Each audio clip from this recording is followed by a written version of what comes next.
Tajikistan's National Security Committee detained at least 9 people with alleged ties to the Crocus City Hall attack in Moscow that killed 143 people. It's unclear whether the 9 people face criminal charges or if Moscow was seeking their extradition.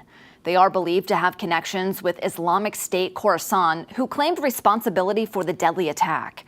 On Thursday, U.S. National Security Advisor John Kirby said the U.S. had repeatedly warned Russia of potential extremist attacks leading up to the mass shooting, saying, on March the 7th at 11:15 in the morning, Moscow time, following normal procedures and through established channels that have been employed many times previously, the United States government passed a warning in writing to Russian security services. Kirby added the following day, the State Department issued a warning advising American citizens in Moscow to steer clear of large gatherings and concerts in Moscow. Moscow blamed radical Islamists, Ukraine, and its Western allies for the deadliest attack in Russia since 2004.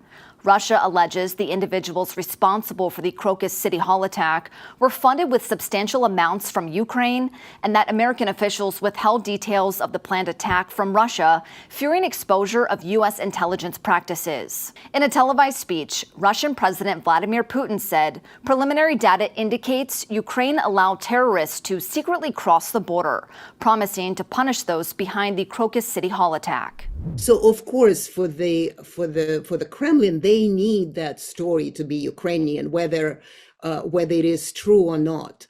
And that's what they are obviously pushing. And it is kind of inconvenient. And that's why they're actually implicating also the United States, when the United States said, and others, intelligence said, well, it is ISIS, and ISIS-K did take responsibility. At Thursday's briefing, Kirby called the accusations nonsense and propaganda, likening Russian officials to good manure salesmen.